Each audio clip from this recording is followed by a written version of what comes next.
패트릭 브링리라고 하는 사람이 쓴 책인데요. 40주 연속 미국에서 베스트셀러가 됐어요. 40주 연속 베스트셀러는 거 쉽지가 않은데 그 책 제목이 나는 메트로폴리탄 미술관의 경비원입니다 라는 책이에요. 나는 메트로폴리탄 미술관의 경비원입니다. 이 사람 굉장히 뛰어난 사람이었어요. 그래서 직장에서 커리어를 잘 쌓고 있었는데 어느 날 자기 친형이 암으로 투병하다가 죽게 되어져요. 모든 걸 다 내려놓고 절망과 시리에 빠져 있는데 그래서 어디로 도망갈까, 어디로 숨을까 그러다가 메트로폴리탄의 경비원으로 이 사람이 들어갑니다.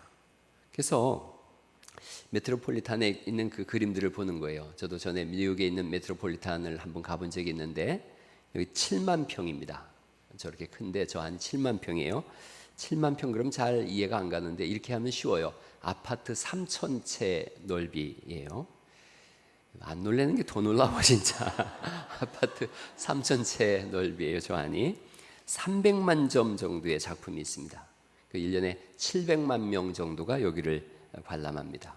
이분이 인류가 만들어낸 이 경이로운 작품을 보면서 거기서 위로를 받아요. 용기를 얻습니다. 그래서 여기서 이제 나와서 세상을 향해 새로운 걸음을 걸어갑니다.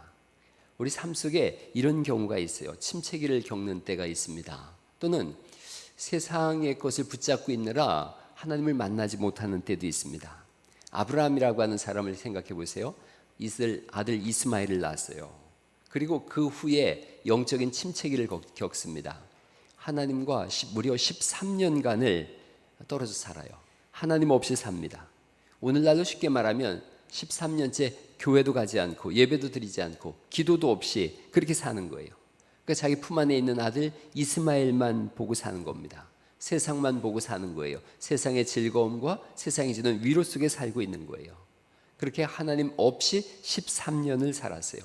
그랬던 사람이 다시 불타오르게 되어지고 다시 믿음의 사람이 되어져서 믿음의 조상이 되어집니다. 어떻게 믿음을 가질 것인가를 오늘 한번 좀 말씀드리고, 믿음을 가진 우리는 왜 하나님 믿음을 주셔서 뭘 하라고 하시는지, 믿음을 어떻게 갖는 것이며 믿음을 가진 우리는 어떻게 살 것인지를 본문을 통해서 한번 알아보려고 그래요.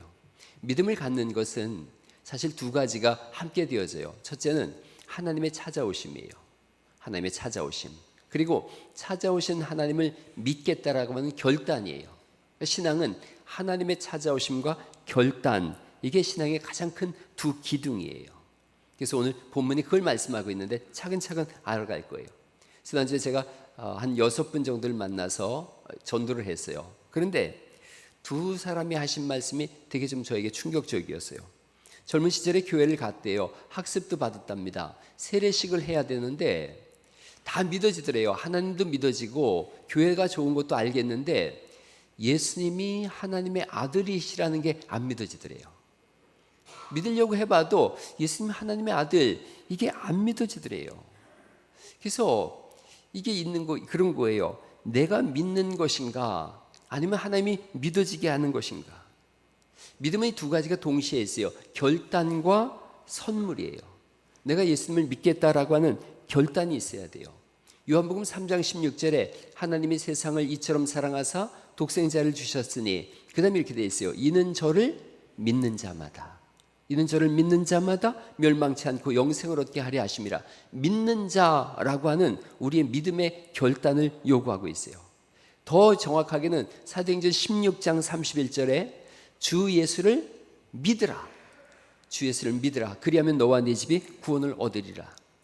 어느 순간 인생의 한순간에 예수님을 믿고 살겠다라고 하는 위대한 결단이 있어야 되는 줄 믿으시기 바랍니다. 예수님 믿겠다, 이게 있어야 되는 거예요. 교회 왔어요. 교회 와서도 믿겠다라는 결단이 없으면 믿어질 수가 없어요. 뭐 이렇게 팔짱 딱 끼고서 어디 한번 믿어지게 해봐. 믿어지게 하면 내가 믿을게. 평생 교회 문턱만 밟게 되는 거죠. 강력한 믿음의 결단과 의지가 있어야 돼요. 그런가 하면 동시에 믿음은 또 선물이에요.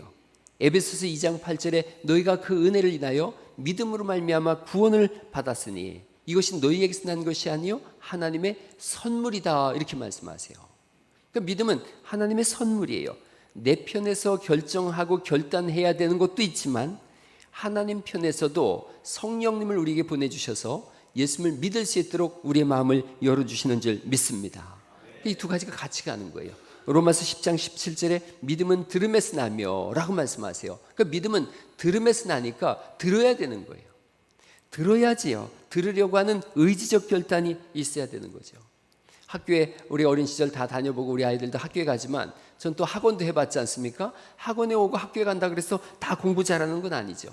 공부하려고 하는 의지적 결단이 있어야 돼요. 들으려고 해야 돼요. 제가 그 6명 중에 2분이 아침마다 극동방송을 듣는데요.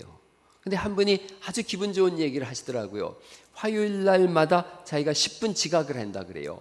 7시 30분까지 사무실 들어가야 되는데 그 7시 20분부터 7시 40분까지 갈릴리 교회 목사가 설교를 한대요. 그래서 그걸 들으려고 주차장에 차를 대놓고는 다음은 무슨 얘기를 할까 이게 궁금해가지고 10분을 더 있다가 화요일마다 그렇게 지각을 한다 그래요. 혹시 갈릴리 교회 목사하고 친분이 있는 분인 것 같습니다. 들으려고 해야 돼요. 들어야 들리는 거죠. 우이독경이라는 말 아시지 않습니까? 우이독경 저 뭐예요? 소기에 성경 읽기예요. 소기에 경 읽기예요. 아무리 그래봐야 안 들으려고 그러면 예수님이 오셔서 설교를 해도 안 들리는 거예요. 들으려고 하면 어린아이가 성경을 읽어도 예수님을 영접하게 되는 줄 믿습니다. 자, 이런 과정 속에서 오늘 첫 번째가 그거라 그랬어요. 하나님의 찾아오심. 그리고 나의 결정. 하나님 찾아오세요. 이 창세기 17장 1절에도 이제 한번 1절 말씀을 같이 한번 읽어볼까요? 창세기 17장 1절 읽어보죠. 시작. 아브라함이 99세 때에 여호와께서 아브라함에게 나타나서 그에게 이르시되 나는 전능한 하나님이라 너는 내 앞에서 행하여 완전하라 말씀하세요. 99세 때 그 앞에 보면은 16장 16절을 우리가 지난주에 읽었는데 제가 읽어볼게요. 하갈이 아브라함에게 이스마엘을 낳았을 때에 아브라함이 86세였더라. 86세에 이스마엘을 품에 안았어요. 너무 좋은 거예요. 하나님을 찾을 이유가 없는 거예요. 이제는 그게 13년을 지났어요. 그러자 하나님이 찾아가세요.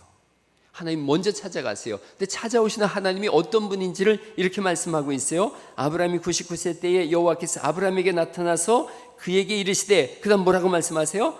나는 전능한 하나님이다 이렇게 말씀하세요. 나는 전능한 하나님이다.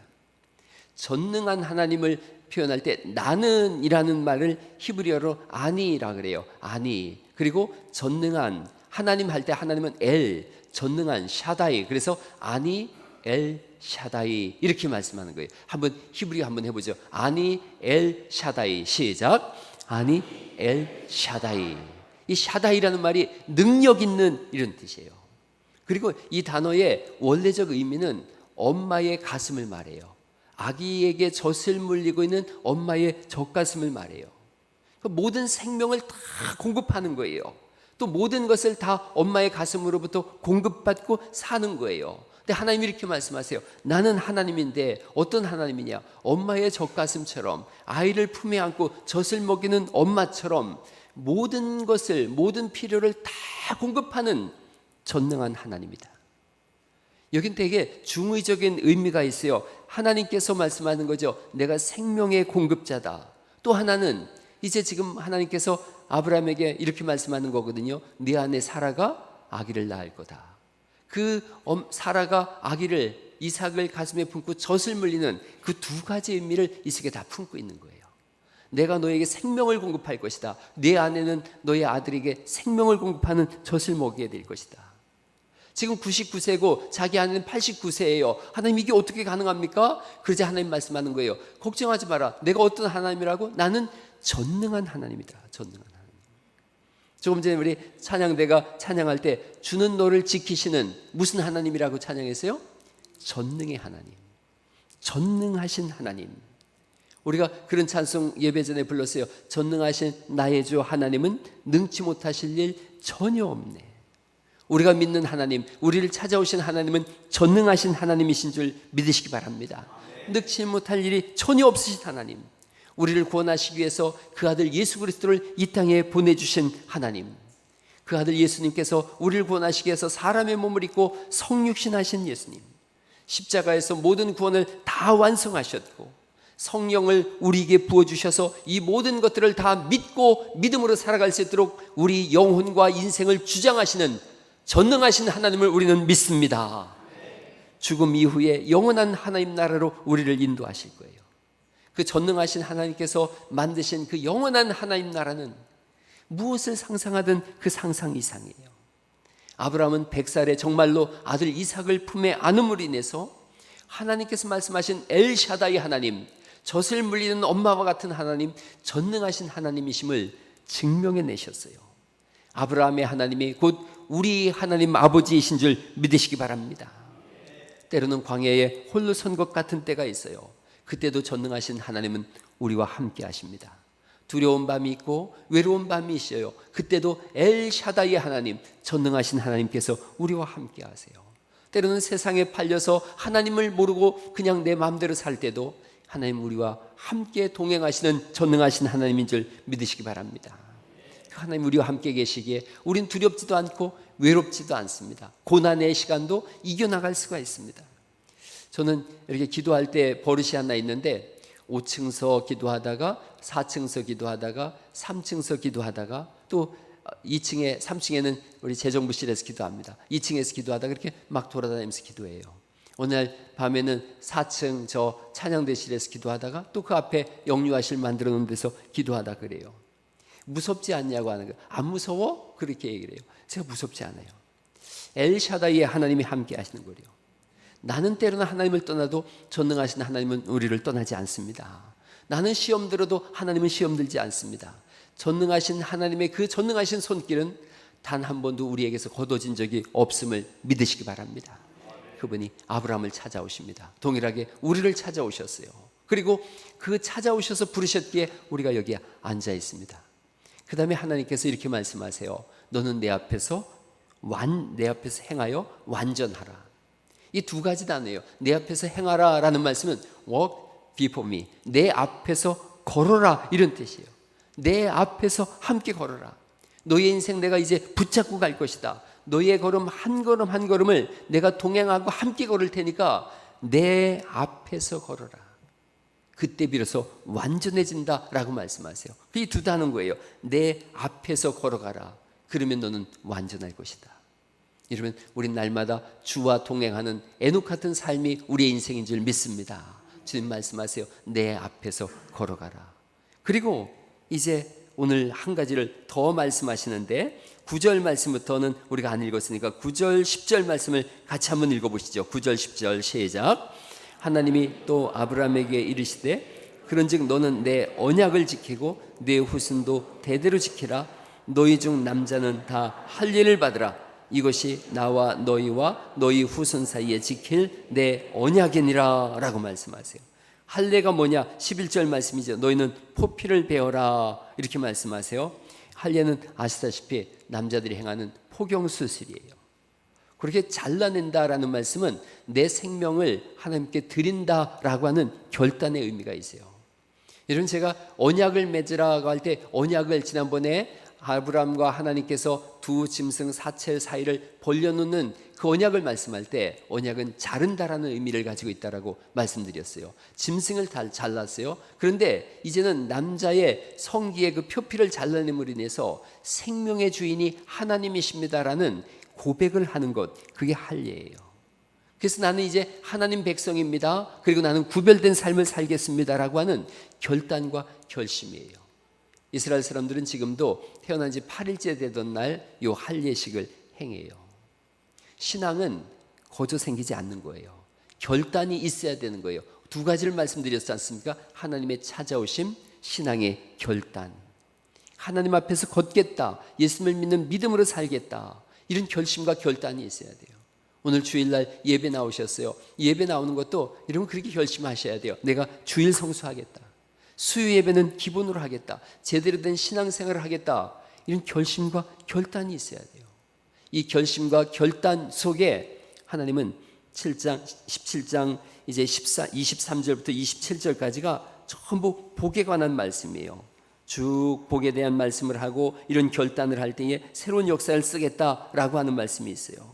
자, 한번 거기 결단하고 이들이 어떤 행동을 했는지 거기 보시면 17장 23절에 이에 아브라함이 하나님이 자기에게 말씀하신 대로 이날에 그 아들 이스마엘과 집에서 태어난 모든 자와 돈으로 산 모든 자 곧 아브라함의 집 사람 중 모든 남자를 데려다가 그 포피를 베었으니 아브라함이 그의 포피를 벤 때는 99세였고 라고 말씀함으로 인해서 27절이죠.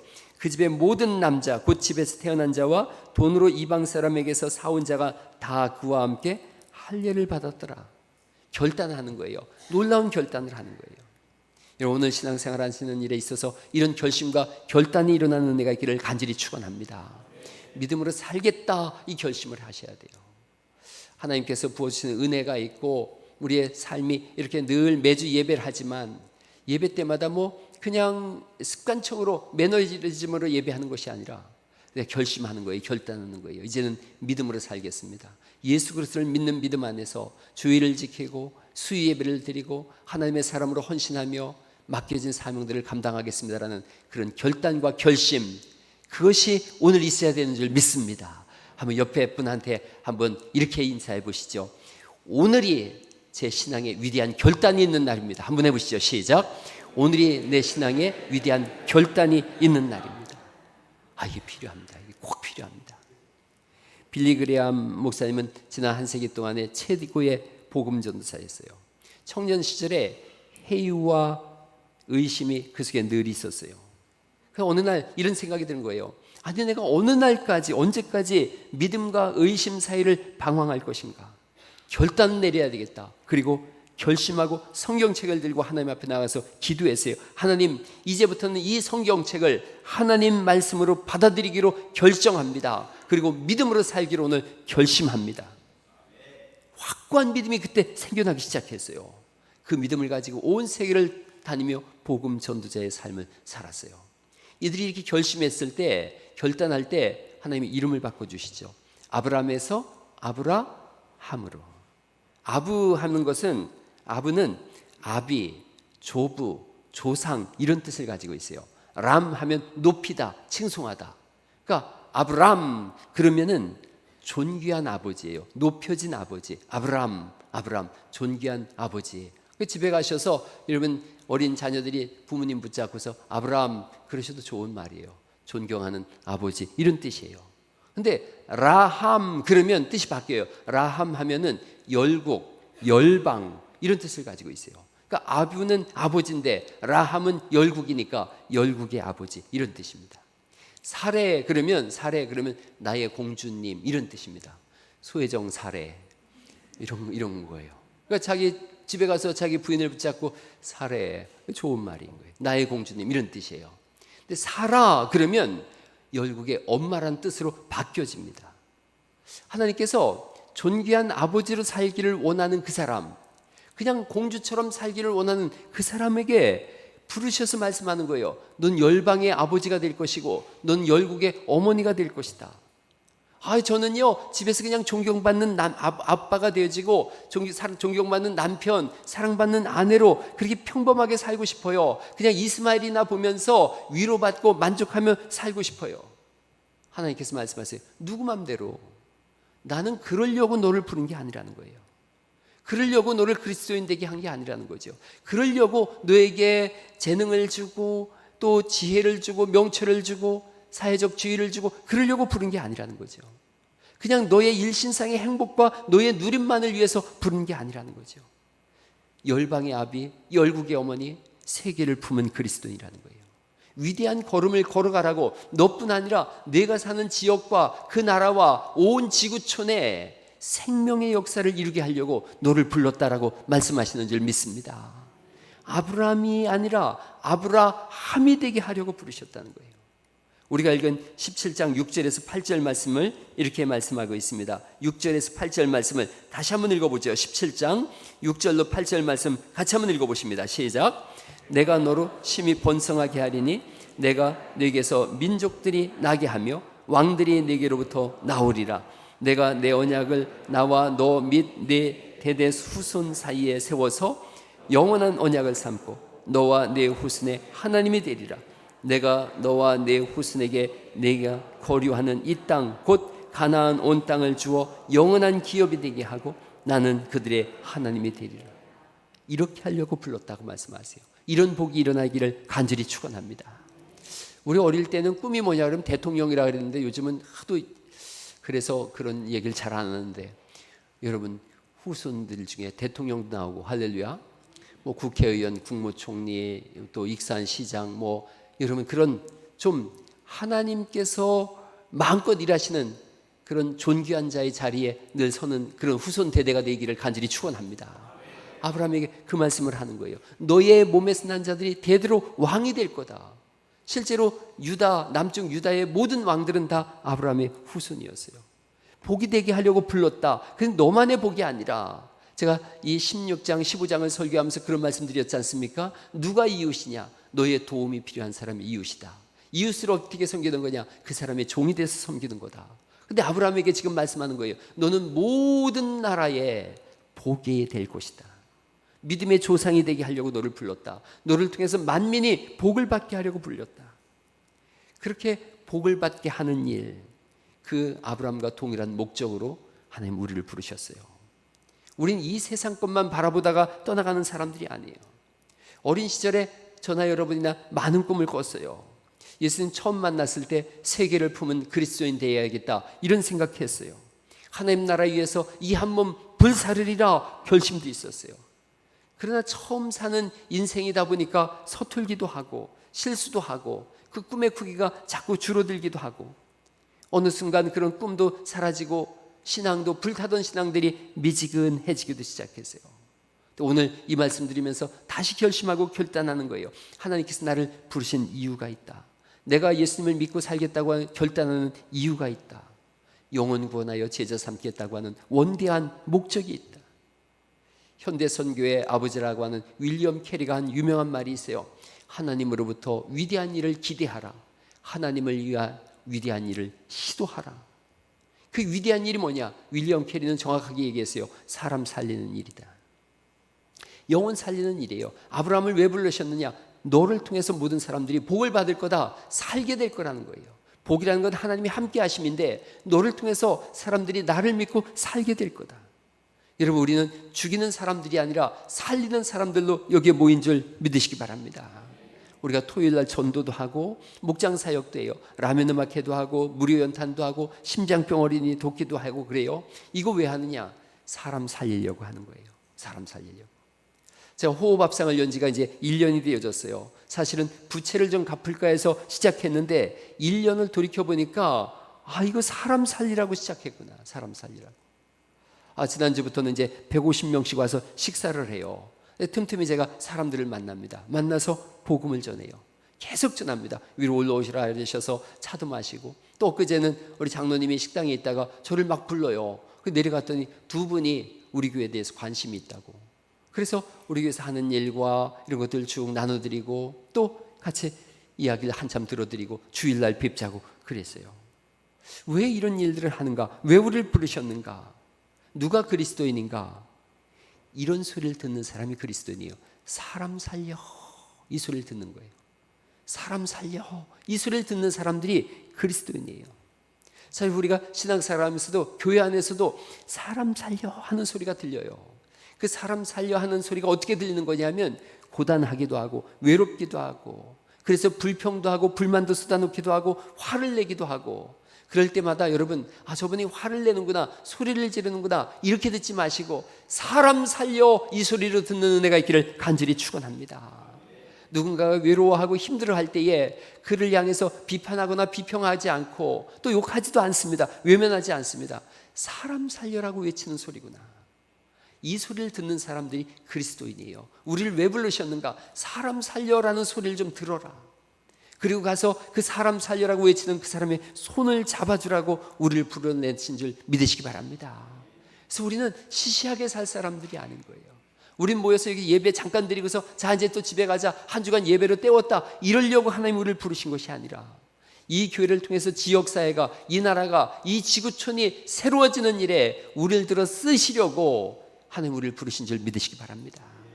갈대아 우르 땅에 있는 75살 된 노인을 부르셔서 100살의 아들을 낳고 120살, 그가 130살 살아가는 동안에 하나님이 그와 함께 하셔서 믿음의 영역을 펼쳐나가신 것처럼 우리 같은 사람들 하나님 부르셨어요. 죄인 중에 죄인인 우리를 부르셔서 그리스도의 보배로운 피로 우리를 구원하시고, 그리고 우리에게 소망과 비전을 불어넣어 주셔서 이제 새로운 일을 해라. 내 인생의 일신상의 안위와 평안을 위해서 살지 말고 더 넓은 세계를 보고 지구촌을 품은 그리스도인으로 살아가라고 아브라함을 아브라함 되게 하셨고 우리를 하나님의 자녀 되게 하신 줄 믿으시기 바랍니다. 여러분, 지금은 그렇게 일어나야 될 때예요. 완도에 가면 성광교회라고 있습니다. 완도 성광교회. 완도 인구는 4만 8천 명 정도 됩니다. 그런데 여러분, 100년 후에 대한민국 인구는 4만 6천 명이랍니다. 그래서 완도하고 비교를 해요. 100년 후에 완도가 지금 4만 8천 명인데 100년 후에는 4만 6천 명, 우리나라 인구가. 완도에 가면 성광교회에 굉장히 독특하게 생긴 목사님이 있어요. 정우겸 목사님이라고 저렇게 생겼어요. 올해 은퇴되시는 목사님이에요. 저분이 1982년에 개척을 해서 42년째 목회를 하고 있어요. 이 교회 되게 독특한 교회예요. 1인 1사역을 주창했어요. 그래서 주보도 우리는 이렇게 앞뒤로 달랑 한 장인데 주보 48페이지, 48페이지를 만듭니다. 그러니까 24장 48페이지 주보를 1년 52주 매주 만들어요. 거기에 보면 그 지역사회에서 일어나는 소식들도 다 쓰고요. 또 건강상식 뭐 이런 것도 쓰고 설교도 쓰고 교인들에 일어났던 이런 일들도 다 여기 써서 매주 48페이지의 주보를 만드는데 주보 편찬위원회가 따로 있어요. 그래서 이분들은 일주일 모여가지고 주보에 들어갈 내용들을 전부 만들어요. 교회에서 엄청나게 많은 일들을 하는데 2023년에 이 교회의 평신도들로 이루어진 위원회가 614개입니다. 614, 잘 이해가 안 간 거죠, 이 숫자가. 평신도들의 위원회가 614개예요. 교회에서 하는 사역들을 보면 전도, 양육, 훈련 사역, 전문 사역 이런 것들이 쭉 있어요. 그 중에 사회봉사 사역 하나를 보면 저렇게 쭉 쓰다가 제가 말았어요. 하도 힘들어가지고. 전교인 헌혈추진위원회, 장기기증 추진위원회, 장학사역위원회, 사회불일심 이게 쭉 있어가지고 거기 보면 거리청소위원회, 지역미화위원회, 지역사랑 협력위원회 이렇게 614개의 위원회가 저렇게 쭉 있어요. 교인들이 저 위원회 들어가가지고 자기 은사에 맞춰서 일을 해요. 부설기관도 있어요. 부설기관도 엄청 많은데 성광어린이집, 성광지역 아동센터, 성광아이맘스쿨, 성광아이돌문미센터, 결식아동 도시락 배달센터, 사단법인 꿈틀서부터 쭉 해가지고 평신도 사역 목회 연구원까지 엄청나게 많은 부설기관이 있어요.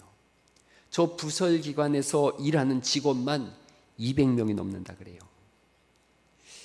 이 이야기를 읽으면서 우리 교회를 생각해 봤어요. 사실은 다른 교회하고는 비교할 것 아니지만 이 교회는, 우리 교회는 굉장히 집단지성이 모여 있어요. 소위 굉장히 똑똑한 사람들이 다 모여 있습니다. 그리고 젊습니다. 젊고 의욕도 활활 타오르는 사람들이에요. 그러면서 굉장히 신사적입니다. 아주 젠틀해요. 이런 분들이 여기 모였어요. 이 얘기는 거꾸로 말하면 엄청난 잠재력을 가지고 있는 거예요. 혼자는 잘 못하지만 우리가 힘을 합치면 뭐든 가능한 교회가 갈릴리 교회인 줄 믿으시기 바랍니다. 우리 뭐든지 할 수 있는 교회예요. 더군다나 우리가 오늘 이 말씀을 들었잖아요. 너는 아브라함이 아니라 아브라함이다. 너를 부른 것은 너 혼자 잘 먹고 잘 살라고 부른 것이 아니라 이웃과 지구촌을 품으라고 우리를 불렀다.